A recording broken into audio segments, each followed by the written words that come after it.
بسم اللہ الرحمن الرحیم وَلَقَدْ آتَيْنَا دَاوُودَ مِنَّا فَضْلًا، البتہ تحقیق ہم نے داؤد کو اپنی طرف سے فضل عطا کیا۔ فضل کا مطلب اضافی نعمت، فضل اضافے کو کہتے ہیں عربی میں، یعنی ہم نے خصوصی فضل کیا ان کے اوپر۔ پچھلے رکوع میں نبی صلی اللہ علیہ وسلم کے بارے میں جو مشرکین مکہ مذاق اڑایا کرتے تھے اور کہتے تھے کہ کیا تم نے ایسے شخص کو دیکھا جو کہتا ہے کہ ہم جب مر کے مٹی ہو جائیں گے دوبارہ زندہ ہوں گے، یا تو ان کو جنون ہے یا انہوں نے معاذ اللہ پہ جھوٹ باندھا ہے۔ اس طرح وہ نبی کا مذاق اڑاتے تھے تو اللہ نے ان کو فرمایا، اللہ نے فرمایا کہ تمہیں ڈر نہیں لگتا کہ اللہ تمہیں زمین میں دھسا دے، آسمان کے ٹکڑے تم پہ گرا دے۔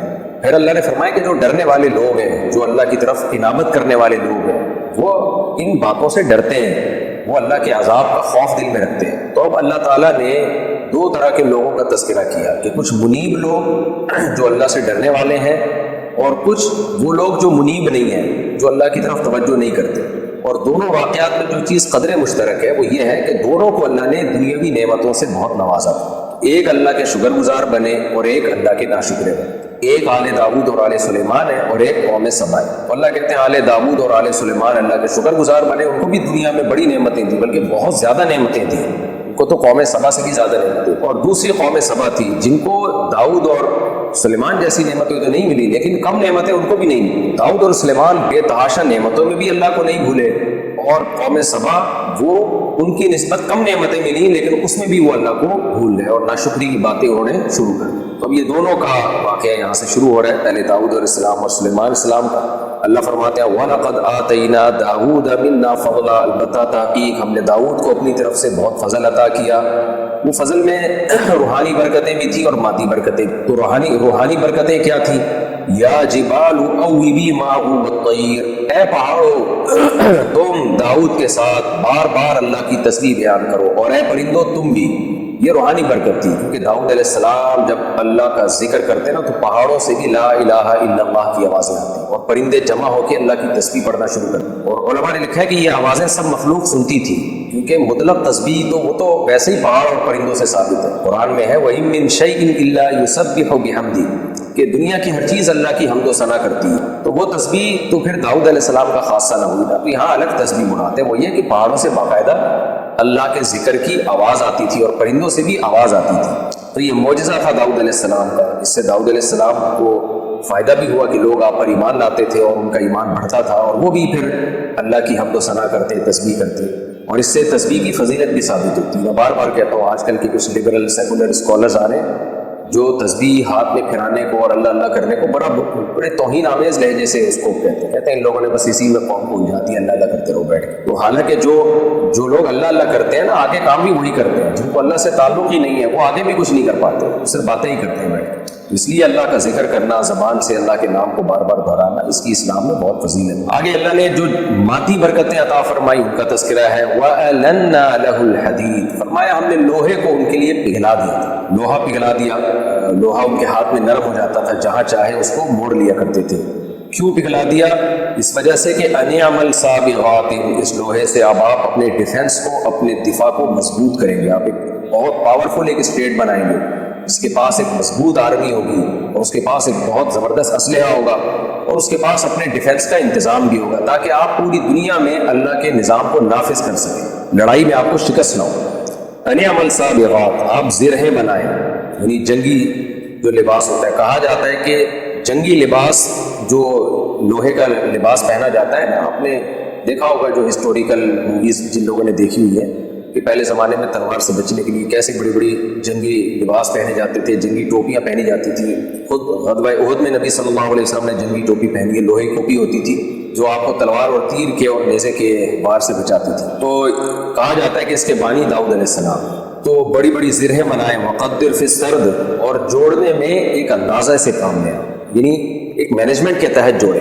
دیکھیں کچھ چیزیں ایسی ہوتی ہیں جو واقعہ کا بظاہر اہم پہلو نہیں ہوتی، لیکن اللہ اس کو ہائی لائٹ کرتا ہے، اس میں کوئی نہ کوئی بڑا سبق چھپا ہوا ہوتا ہے۔ اتنا کہہ دینا کافی تھا کہ آپ زرہیں بنائیں۔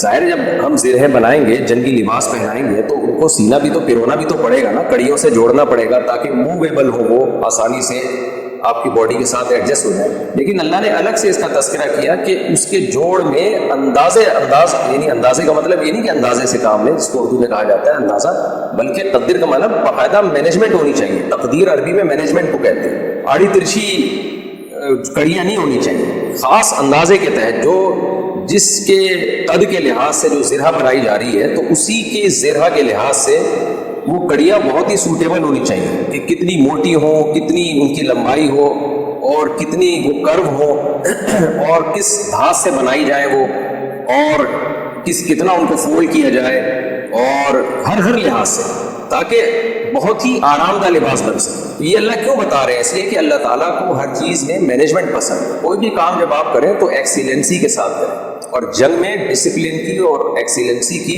فوج میں بہت زیادہ ضرورت ہوتی ہے. دنیا کی کامیاب فوجیں ہمیشہ ان میں ڈسپلن ہوتا ہے، ان کا ہر کام میں ایکوریسی ہوتی ہے. لیکن جہاں پینڈو پن ہوگا، جہاں کوئی ڈسپلن نہیں ہوگا، آڑا ترچا کام ہوگا، جیسے کہ آج ہمارے ہاں مسلمانوں میں ہو رہا ہے. فوج تو کسی حد تک اس بد نظمی سے بچی ہوئی ہے، لیکن جو عام ہمارے ملکوں کے حالات چل رہے ہیں وہ آپ دیکھ لیں سب کے سامنے، تو اس سے قومیں ترقی سے رک جاتی ہیں.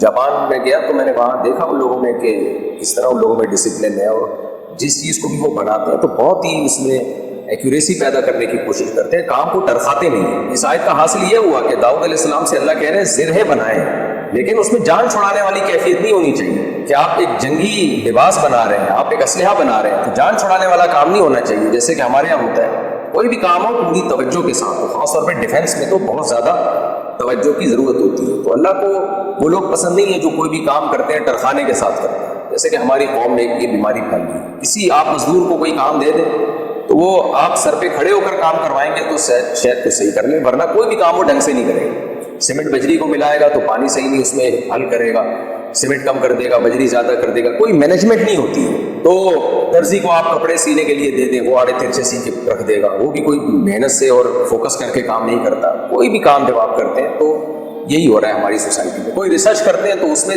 جان نہیں کھپاتے، ادھوری تحقیقات لوگوں کے سامنے ڈال دیتے ہیں، پھر اس میں گمراہ کرتے ہیں. کہیں کوئی سیاسی تجزیہ کرنا اس میں کوئی محنت نہیں کرتے، بس چند ادھر کی صحافیوں کو سنا، کچھ ادھر کو سنا، اور ایک تجزیہ لوگوں کے سامنے پیش کر دیتے ہیں. اسی اللہ نے فرمایا کہ اللہ تعالیٰ کو ہر چیز میں جو ہے نا وہ ایکسیلنسی پسند ہے. کوئی بھی کام جب آپ کریں تو پوری توجہ کے ساتھ کریں. تو وقدر فی السرد، اے داؤد آپ ان کڑیوں کو جوڑنے میں خوب مینجمنٹ سے کام لیں. وَاعْمَلُوا صَالِحًا، اور عمل بھی آپ اچھا کریں.